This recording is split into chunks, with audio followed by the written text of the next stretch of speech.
Hola, ¿qué tal? Mi nombre es Jorge Fernández Gonzalo y ante todo quería agradeceros en primer lugar que queráis participar conmigo en estas pequeñas charlas y agradecer también a Edgar que haya tenido a bien contar con mi participación en ellas.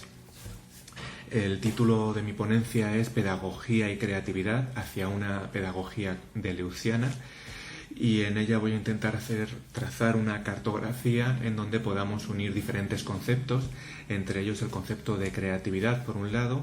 después analizar o dar algunas pequeñas pinceladas sobre la filosofía de Gilles Deleuze, el filósofo posmoderno,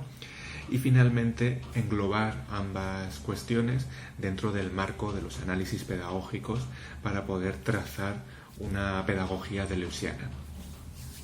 En primer lugar, antes de nada, sí considero que deberíamos repensar o reinventar el concepto de creatividad. Es habitual que en los espacios académicos se dé bastante importancia a esta consideración, a las cuestiones sobre la creatividad, pero no existe una reflexión ligada a la propia naturaleza de la creatividad. ¿Qué es la creatividad? ¿En qué consiste? Y ya mucho después pensar cómo fomentarla o cómo debemos absorberla dentro del marco académico, de los marcos pedagógicos. El principal problema que yo veo a la hora de hablar de la creatividad es que desde los ámbitos pedagógicos se le confiere demasiada condescendencia a la hora de concebir el concepto de creatividad y no se establecen las bases de lo que realmente debe ser esta cuestión. Es decir, se confunde creatividad con libertad. Se cree que con darle libertad al alumno o al estudiante ya se le está dando la capacidad de ser creativo, cuando realmente la creatividad no es exactamente eso. Y luego, por otro lado, no se valora correctamente si esa creatividad posee interés, si tiene calidad o si realmente es original. El principal problema que considero es que al concebir o al confundir la creatividad con libertad, se tiende a recorrer los caminos que ya han sido trazados previamente por otros autores o por otros estudiantes o investigadores, etc. Pongo un ejemplo personal o un ejemplo de mi propia experiencia para que podamos entenderlo. Hace unos meses, 5 o 6 meses, un colega mío, un compañero de la Universidad Complutense de Madrid, quiso organizar unas jornadas sobre una de sus mayores aficiones, que es la saga de películas Star Wars. Yo participé también, envié una ponencia para participar en las ponencias, que eran abiertas, era un ciclo de conferencias en donde cada profesor o cada alumno podía participar, podía enviar una propuesta para dar su charla, y el problema es que las charlas tuvieron que ser canceladas, el ciclo tuvo que ser cancelado justamente por la poca originalidad. El 90% de las ponencias que enviaron a este congreso se basaban en los análisis de Joseph Campbell sobre el viaje del héroe. Si estáis familiarizados con la bibliografía académica en torno a Star Wars, probablemente sepáis que George Lucas fue alumno de Joseph Campbell y lo que hizo en su famosa saga fue reproducir el esquema que había dado Joseph Campbell para entender el camino que realiza el héroe a lo largo de su recorrido, de sus aventuras, comparando diferentes cuentos del folclore tradicional de diferentes culturas, y que en Star Wars quedaba también reflejado con un momento en el que conoce a un viejo sabio, un momento de duda, un gran reto para el héroe, un momento en el que el héroe parece que muere, un momento de resurrección, el momento de victoria, etc. Todas esas fases que pertenecen al recorrido habitual dentro de las lógicas narratológicas del folclore están en la obra de George Lucas, y lo que hicieron la mayoría de los académicos que querían participar en este congreso fue reproducirlas o analizarlo sin ningún viso de originalidad, sin hacer algo creativo que fuera en otra dirección a la ya establecida. Por eso digo que la creatividad no debe confundirse con la libertad. Una ponencia o un ciclo de conferencias en donde se pueda hablar libremente de cualquier tema o de cualquier enfoque alrededor de un tema,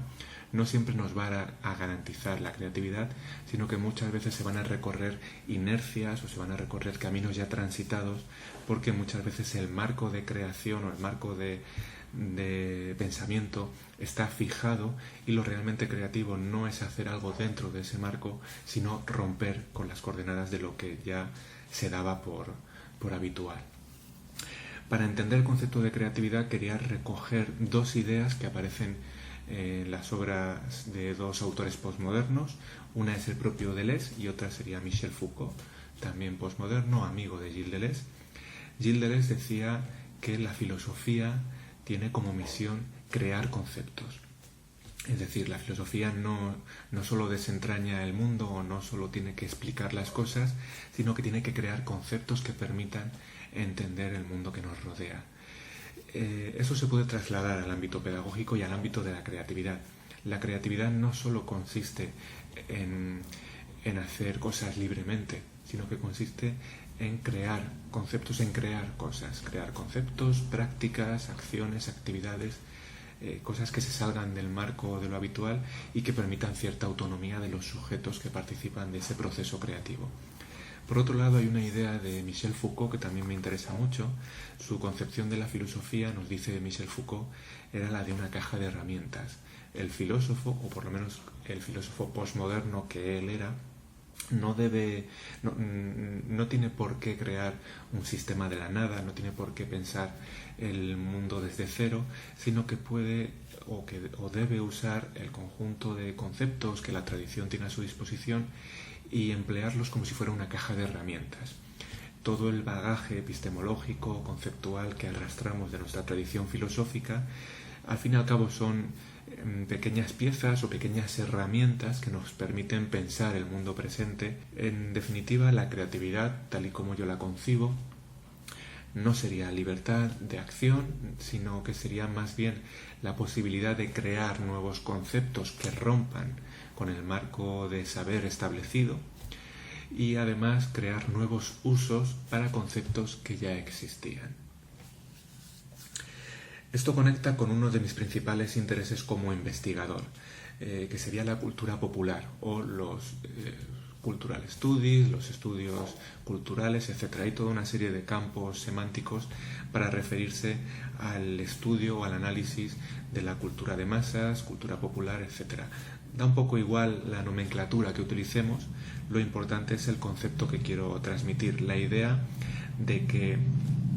a partir del mundo en el que vivimos, a partir de las coordenadas mediáticas en las que estamos insertos, es posible extraer una serie de elementos, extraer conceptos y crear nuevas cartografías epistemológicas que nos permitan pensar nuestro universo social a partir de elementos que ya están dados en la tradición. Ninguno de nosotros es Deleuze, ninguno de nosotros es Foucault. Es muy difícil crear conceptos de la nada o crear todo un sistema coherente que nos permita explicar nuestro mundo, pero sí que es relativamente fácil, a partir de los saberes que todos manejamos en nuestra vida diaria, establecer conexiones creativas, pedagógicas o incluso filosóficas que nos permitan entender el mundo que nos rodea. ¿Qué quiere decir esto?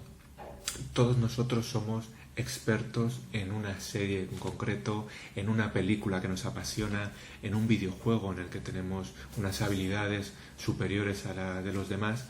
y todo ese bagaje normalmente no es filtrado por los mecanismos académicos, no se suele aprovechar institucionalmente y se queda siempre al margen del ámbito pedagógico o del ámbito académico, como saberes marginales que no tienen ningún tipo de interés o de proyección para llegar a conocimientos de primer orden, ¿no? Si nos alejamos de este pensamiento jerárquico que nos obliga a pensar determinadas concepciones como privilegiadas frente a otras creaciones epistemológicas como secundarias, creo que podemos hacer un empaste perfecto entre la lógica académica o los conceptos académicos que nos rodean o que tenemos a nuestra disposición y los conceptos del universo mediático, de la cultura popular o de los más media, que todos conocemos en mayor o menor medida y que nos permiten establecer un campo de reflexión sobre nuestro marco ideológico en el que estamos insertos. Es decir, es posible crear un empaste, una amalgama entre la cultura académica por un lado, con sus condiciones, sus características, sus particularidades, y la cultura popular o la cultura mediática por otro, en donde si cruzamos una serie de elementos podemos crear nuevas conceptualizaciones o podemos crear nuevos usos para conceptos que ya teníamos asimilados. Tengo un ejemplo concreto para ilustrarlo, que además se corresponde con mi propia experiencia particular. Hace 8 o 9 años aproximadamente publiqué un libro que me permitió o me concedió cierta fama o cierta repercusión internacional. Es un libro que pude vender en Hispanoamérica, que pude promocionar allí en México también, y que también aquí en España tuvo bastante éxito relativo, tuvo cierta acogida en los medios. Y probablemente si habéis mirado mi currículum o si habéis visto alguna nota sobre mi perfil, necesariamente alguna página os ha remitido a este libro. Publiqué hace casi una década un libro titulado Filosofía Zombie, en donde hacía exactamente esto que estoy intentando reproducir a nivel teórico. Lo que hacía era revisar la cultura popular, revisar en concreto la creación audiovisual de libros, películas, cómics, videojuegos relacionadas con el fenómeno zombie. Entonces estaba en pleno apogeo, por un lado, y por otro intenté reintroducir elementos académicos o dispositivos de la filosofía posmoderna para crear un espacio de interacción entre unos conceptos y otros. En aquel momento yo venía de hacer una tesis académica, me había doctorado en filología hispánica con una tesis sobre poesía, algo que no tiene nada que ver luego con el libro que os comento, pero sí es cierto que yo venía de unos ámbitos académicos excesivamente estrictos, en donde para realizar una tesis doctoral, que aquí en España suelen tener una longitud entre 400 y 500 páginas, es un texto bastante pesado y con los corsés académicos muy prefijados, muy señalados, con citas, con un aparato de notas, etc. Yo venía de ahí, de ese espacio encorsetado de creación,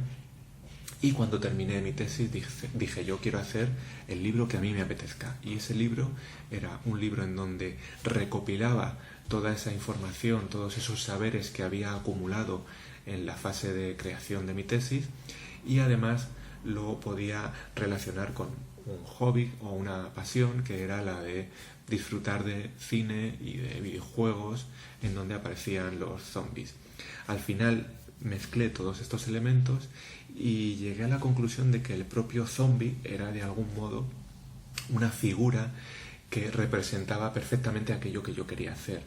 En nuestra semiosfera, es decir, en nuestro universo de signos, los signos suelen estar compartimentados por jerarquías, por ramas, por especificidades, y es muy probable que un matemático no tenga los mismos saberes que un filólogo, que un lingüista o que un artista.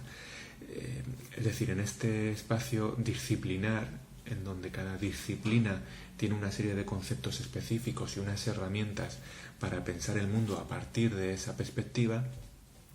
faltaba crear una serie de conexiones nuevas, romper con las conexiones y con las compartimentaciones de signos y de ideas y de conceptos que ya estaban establecidos, y me parecía que el zombie me proporcionaba una metáfora perfecta para hablar de esa interrelación, de esa contaminación o de esa pandemia de signos. El zombie de algún modo me permitía,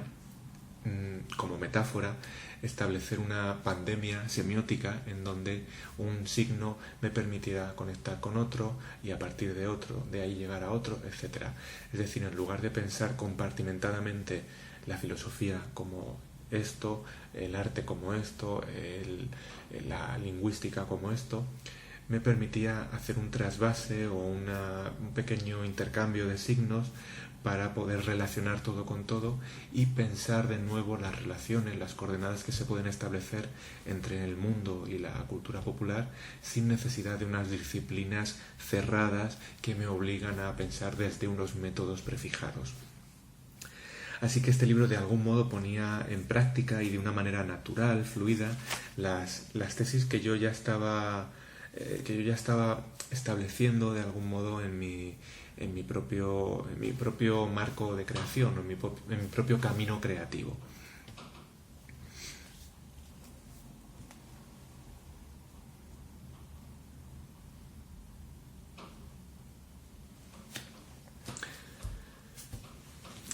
Esta figura, la de el zombie que contagia a otros signos y que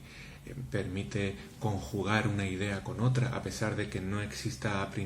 priori una relación evidente, de algún modo conecta con una idea del filósofo Gilles Deleuze y de su colega, el psicoanalista Félix Guattari, que quizá a algunos os suene, que es el concepto de rizoma. Lo explico brevemente para que podamos tener una idea, una percepción de qué es esto y ver hasta qué punto nos sirve para nuestros intereses. El concepto de rizoma es un concepto que ya existe en botánica. El rizoma es una especie de raíz, pero no es una raíz que termine generando un tallo exclusivo de una manera única, específica, es decir, no es un tallo que acabe con toda esa multiplicidad de raíces en una unidad simple y que jerárquicamente sea superior al resto, sino que el rizoma es una conexión de raíces, una especie de red que no acaba produciendo un tallo único, un tallo que hegemonice el resto de significados. Si trasladamos esto a términos textuales o a términos de interpretación lingüística, el rizoma sería una figura metafórica, un concepto filosófico para entender una relación o un conjunto de relaciones en donde no existen jerarquías establecidas, sino que cada elemento de la relación nos permite conectar con otro elemento y este a su vez con otro, y si cortamos un trozo de esa relación vuelve a crecer toda esa red, etc. Para que os hagáis una idea más o menos simple, de algún modo el concepto de Internet que todos teníamos en los años 90 o principios del 2000, era el de una red en donde todos éramos libres de poder decir y hacer lo que quisiéramos, todos teníamos voz y ya no existía un espacio privilegiado de personas que decían o que explicaban qué debía decirse, qué debía pensarse, sino que tú podías escribir un blog o dejar una nota en un chat o escribir en un periódico en las notas al margen y hacer un comentario final, y no existía esa relación jerárquica que mueve la información, sino que todos participábamos de una red de intercambio ajerárquica en donde estábamos conectados sin ningún tipo de privilegios. Probablemente nuestra concepción de Internet hoy ya no sea la de aquel rizoma totalmente ajerárquico, sino que sabemos que Facebook es un imperio que mueve millones de dinero, de dólares o de euros. Google también es una parte que centraliza la información y que además nos obliga a jerarquizar la información en función de determinadas características del texto cada vez que realizamos una búsqueda, etc. Es decir, la información ya no tiene un nivel horizontal como se pretendía al principio, sino que está totalmente jerarquizada. A efectos de nuestra metáfora, el concepto de rizoma se parecería a un espacio reticular, como sería el de las conexiones de Internet, o podemos pensar a lo mejor en una red de metro, de suburbano, en donde los elementos están todos conectados con todos, etc. Este concepto, el de rizoma, sirve como modelo explicativo, sería una ficción creada por Deleuze y Guattari para comprender nuestro universo social o para entender el ámbito disciplinario, el ámbito académico, sin necesidad de ceñirse a unas disciplinas que ya están asentadas, que ya están determinadas y que establecen un marco cerrado sobre lo que debemos pensar y lo que no. Con este concepto, con el concepto de rizoma, Deleuze y Guattari crearon una ficción que nos permite entender relaciones entre elementos que se establezcan de forma ajerárquica, sin privilegios entre un elemento y otro, y que además nos permita también romper con las pesadas categorías de sujeto y objeto, porque cuando algo se relaciona en esta red rizomática no constituye un sujeto autónomo ni un objeto autónomo, sino que están en devenir, están entrecruzándose. Hemos superado las relaciones dialécticas o las relaciones sujeto-objeto y tenemos una especie de relación en devenir. Este devenir queda perfectamente reflejado en un concepto o en una imagen que proponían Deleuze y Guattari, que es la imagen de la abeja y la orquídea, que va a ser bastante ilustrativa para entender las relaciones pedagógicas que se producen entre el maestro o el enseñante y el alumno. La relación entre la abeja y la orquídea no es una relación de mímesis como suele establecer la biología clásica, sino que es una relación de coevolución, por decirlo de algún modo. La orquídea asume la forma de una abeja, es decir, mimetiza, aunque es un término que no utilizan estos autores, mimetiza o copia el aspecto visual de una abeja, pero la abeja también sale beneficiada de este intercambio. La abeja confunde a la orquídea con un partener sexual, con una pareja sexual, y al tener contacto con ella se imbrica de polen, se mancha del polen de la orquídea y permite polinizar a otras plantas y permite seguir con el ciclo vital de las plantas, de las orquídeas. Esta relación es una correlación en donde ambos salen beneficiados. No es una relación en donde aparezcan elementos, un sujeto y un objeto, donde un sujeto se beneficia del objeto, lo utiliza para sus propios fines, sino que las dos especies han evolucionado de forma paralela para crear esa simbiosis evolutiva entre unos y otros. Es decir, de algún modo se podría decir que la abeja es el órgano sexual de la orquídea.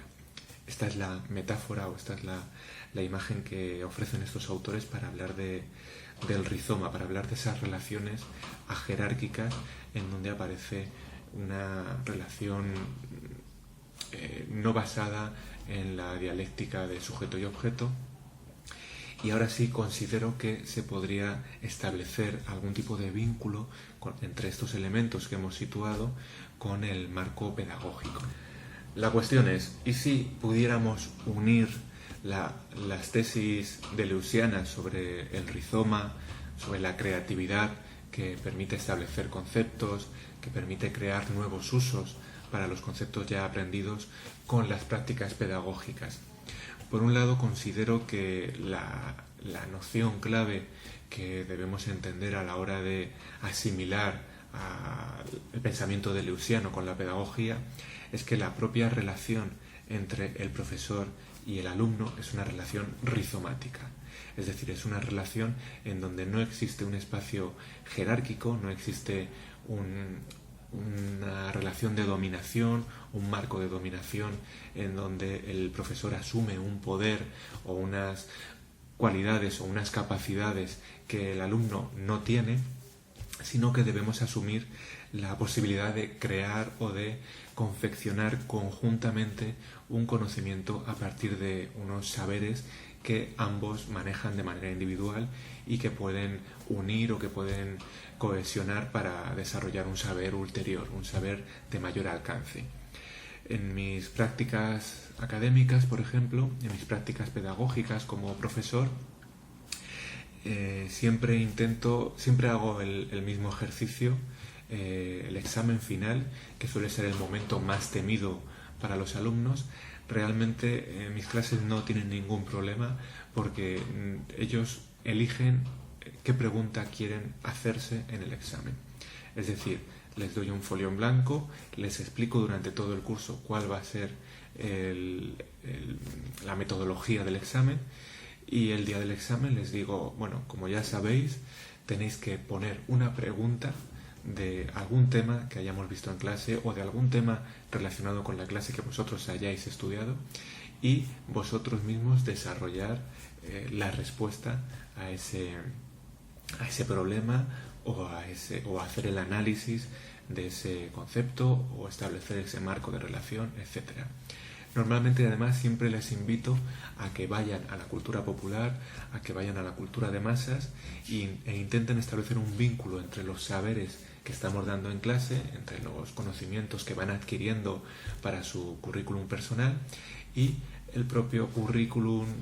mediático, podríamos decir, que cada alumno ya posee por sí mismo y que muchas veces no se puede actualizar en el ámbito académico y que sin embargo constituye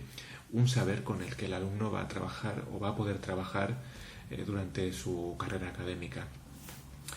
¿Qué quiere decir esto? Que me llegan, por ejemplo, exámenes en donde me comparan la obra de Tim Burton, el director de cine, con el concepto de siniestro en Freud, por poner un ejemplo. O algunos autores me relacionan el concepto del tiempo en Nietzsche con el concepto de eterno retorno en la filosofía de Nietzsche, con la película Groundhog Day, El día de la marmota se tradujo en España, o con películas de viajes en el tiempo, etc. Es decir, se produce una conexión creativa a partir de un vínculo que el propio alumno visualiza o concibe o que permite o que es capaz de establecer, y con mi pequeña tutela durante el curso para que ellos puedan desarrollar ese ámbito o esas expectativas académicas, luego ellos tienen la capacidad de formularlo en el examen y de producir un saber nuevo que no es el saber que yo ya tengo de antemano y que tampoco es el saber que ellos tenían de antemano, sino que se basa en esa conjunción rizomática entre unos saberes académicos que yo tengo la función o el desempeño de transmitir y unos saberes particulares que ellos ya tienen y que pueden corresponderse directamente con sus aficiones y sus gustos personales. Esa sería una de las líneas de trabajo en donde yo intento promover la creatividad como un trabajo particular, no tanto basado en la libertad de elegir, que también es un aspecto importante, sino en la capacidad de establecer conexiones dentro de un marco semiótico de saber y crear conexiones creativas o conexiones desconocidas o conexiones que nadie había establecido anteriormente para desarrollar también su propia trayectoria académica. En el ámbito universitario es muy habitual que uno piense, cuando tiene 25 años y se tiene que enfrentar a la posibilidad de dar conferencias o de crear papers, es decir, artículos para una revista académica, con el fin de prolongar su carrera y prolongar su trayectoria académica y de adquirir un mayor grado o de intentar entrar a una plaza docente, etc. Es muy habitual que el alumno piense, ya está todo dicho, no se puede decir nada más, se ha escrito todo sobre Kant, se ha escrito todo sobre Nietzsche, yo ya no puedo hacer nada nuevo. Yo siempre intento borrar esa idea de sus cabezas. Siempre se puede crear cosas nuevas partiendo de la base de que nuestro universo mediático se basa constantemente en la creación de nuevos productos, en la revitalización de productos del pasado también, por supuesto, en el remake, en la reelaboración conceptual y en el rescate de viejas ideas o la transgresión de ideas del pasado. El ámbito académico se mueve exactamente bajo las mismas coordenadas y es posible ser creativo de una manera que yo llamaría posmoderna, o si lo queréis, deleuziana o Foucaultiana, para seguir esa línea de autores que he traído a colación, en donde es posible crear nuevas relaciones, establecer nuevas correspondencias que fijen un marco creativo de análisis y que permitan que los propios alumnos, en su dimensión más... que el propio alumno, a la hora de proyectar su aprendizaje, lo haga de una manera creativa y de una manera instructiva y de una manera también autónoma, en donde él sea más o menos el pleno creador de su obra. Para concluir, quería fijar algunas de las ideas que he ido diseminando a lo largo de esta pequeña charla para poder trabajar con ellas y para poder crear algún tipo de debate o de discusión al respecto. Por un lado, la idea de creatividad considero que debe ser reinterpretada o cuestionada. La creatividad no es solo la libertad de poder hacer lo que uno quiera, sino que la creatividad también debe establecerse en función de lo que ya había anteriormente para crear conexiones nuevas o para ampliar el marco de lo que puede o no decirse en una época, en un momento dado. Posteriormente también hablé de los estudios culturales y del análisis de los mass media, de los medios de masa y de la cultura popular o de masas como principal fuente para utilizarlo como repertorio en las prácticas pedagógicas y a la hora de confeccionar un espacio de debate en relación a los intereses del propio alumnado. Puse como ejemplo mi libro Filosofía Zombie, pero realmente cualquier obra académica de los últimos 10-15 años siempre suele tener una pequeña concesión hacia la cultura popular. Es algo bastante habitual y que establece quizá el aire de nuestra época. Es quizá el método pedagógico más habitual en un mundo en el que todos estamos constantemente bebiendo de Internet y de las redes sociales para desempeñar no solo nuestras tareas académicas, sino para también sobrellevar nuestra vida personal, individual. Posteriormente hablé del concepto de rizoma, que me parecía que era una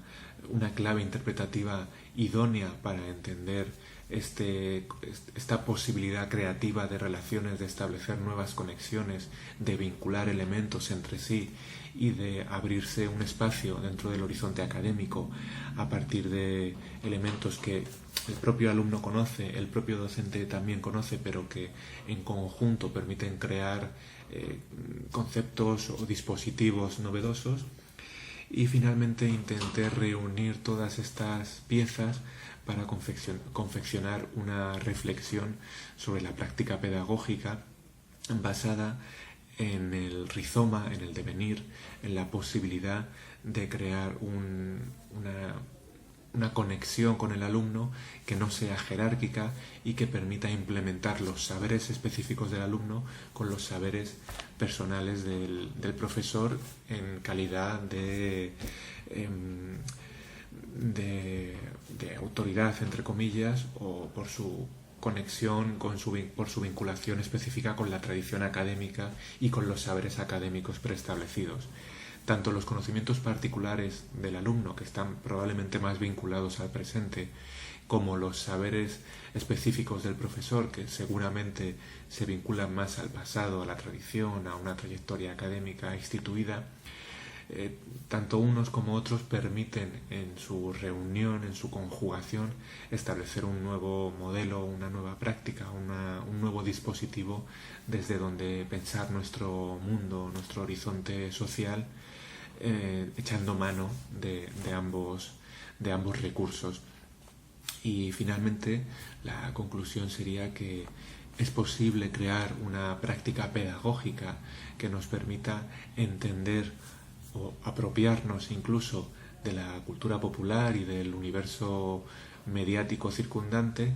no entenderlo como un enemigo, no entender que la televisión, los videojuegos o la tecnología